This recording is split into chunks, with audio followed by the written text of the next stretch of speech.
Meron nag-comment sa atin guys, nagpapaturo kung paano daw gumawa ng sabon using coconut oil kasi mahal nga daw ang olive oil sa atin sa Pilipinas. Ang properties ng coconut oil sa sabon ay matigas na sabon, mabulang sabon, at saka deep cleansing, strong cleansing. Kaya kung ang balat mo guys ay dry, so hindi ito babagay sa'yo kasi yung skin mo lalong magiging dry. Pero kung ikaw ay oily skin, so pwede kang gumamit ng purong coconut oil soap. Kaya karamihan talaga sa gumagawa ng sabon, kino-combine yung coconut oil at saka olive oil at saka iba pang butter. Kasi nga para mayroong cleansing, tapos moisturizing at kung ano-ano pa. Gumawa na ako ng recipe dito. Gagamit tayo ng 600 grams na coconut oil, 95 grams na caustic soda at saka 190 grams na water.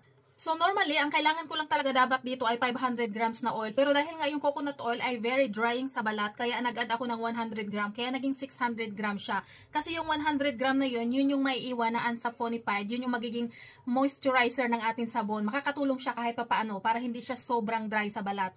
Gusto niyang gumamit ng malunggay at kakawatis sabon. Pero wala ako niya dito sa Norway, kaya maghanap na lang ako ng iba nating pampalit. Tara, labas tayo. Hanap tayo ng herbal. Meron ako ditong nakitang curly duck lip. Gagamit tayo. Kuha na rin ako ng ilang dandelion. Isama ko na rin yung dahon ng dandelion. Meron ako dito nakitang nettle. So maglagay rin tayo ng konting nettle. Para sa ating recipe ngayon, gagamit tayo ng fresh na herb. So kusutin ko. Ay, may nettle ang kate. So kusut-kusutin ko lang to. Tadtarin nyo kung gusto nyo. So, wala ako ditong kutsilyo, kaya ganituhin ko na lang siya. Ayan. Ayan. Lagay na natin to sa ating kasirola. 600 grams na coconut oil.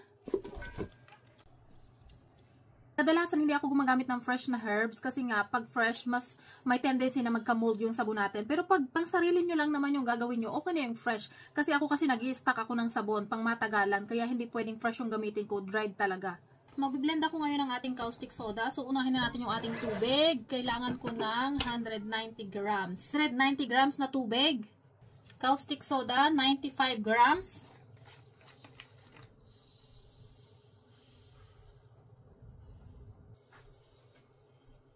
So, pagka-blend ko, umusok na siya agad, kaya itinakbo ko na agad sa labas. Ito na yung herbal na ininit natin sa oil. Hindi na ako naghintay ng 6 hours kasi nga, pang video tutorial lang naman ito. So, at least alam nyo na kung paano gagawin, guys.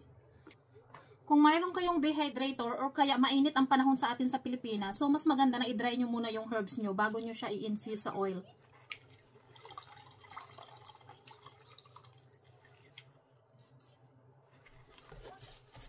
Ito na yung ating oil na napiga. Kikiluhin ko siya ulit para masiguradong sakto yung sukat niya kasi pwedeng nabawasan o pwedeng nadagdagan. So, ito na, 40 degree yung ating oil. At ito naman ay 38. So, okay na to guys. Paghaluin na natin ang ating caustic soda at ang ating oil. Mix natin ng konti.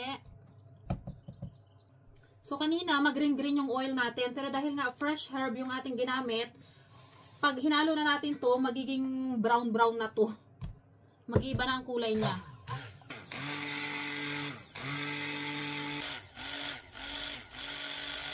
Kung gusto nyo gumamit ng pangkulay, pwede rin kayong gumamit. Or kaya ng pampabango. So, ngayon, meron ako dito ang coconut and vanilla. Gagamitan ko siya. Ang vanilla, nagre-react siya sa alkaline. So, yung kulay ng sabon, nagiging brown. Pero dahil naman naging brown na talaga itong ating sabon, so okay lang. Gagawa ko ng dalawang kulay. Wala lang, gusto ko lang itry to kasi binili ko to, hindi ko pa siya nagagamit. Ihalo ko na to dito para isang takaan na lang. Ito na, tapos na. So, hintayin natin 1 day bago natin hiwain. Na-unmold na natin yung aking ginawa na purong coconut oil na soap. So, first time ko gumawa guys ng puro. Kasi pag gumagawa ako ng sabon, blend talaga ang oil na ginagamit ko. So, tingnan natin kung anong resulta. Ayan. Ang bango niya. Ang tigas niya guys. Ang tigas niya. So, pag talaga coconut oil ang ginamit mo na oil sa paggawa ng sabon, matigas siya. Ayan o, ang tigas. Ayan ang itsura ng ating coconut soap. So, ilaladder test natin guys.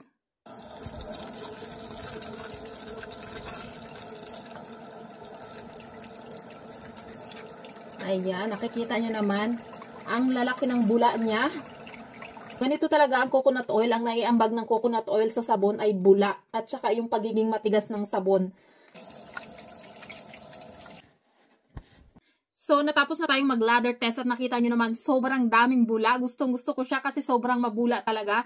At nagulat ako talaga sa pakiramdam. Ito, tuyo na yung aking kamay at hindi siya ganun ka-dry. Hindi siya ganun ka-dry. Medyo malambot siya pero hindi ganun kalambot at hindi rin siya ganun ka-dry. Parang nasa gitna talaga siya. So, I think yung recipe na ginawa natin ay maganda kasi nga nag-add tayo ng 100 gram na coconut oil para yun yung magiging moisturizer sa ating sabon. So, ayan. Ang ganda niya, guys. Nagustuhan ko siya. So, yung recipe na share ko sa inyo, pwede nyong gayahin yan, guys. Baka magustuhan nyo. At kung nasa Pilipinas kayo, ay talagang swak na swak yan sa inyo dahil mura ang coconut oil sa atin sa Pinas. Ayan. Kumpara dito, syempre, sa Norway, dito sobrang mahal.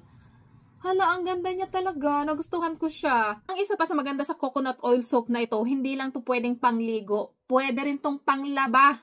Dahil nga ang coconut oil ay mayroong strong deep cleansing, kayang-kaya nitong tanggalin ang mga stain sa inyong damit.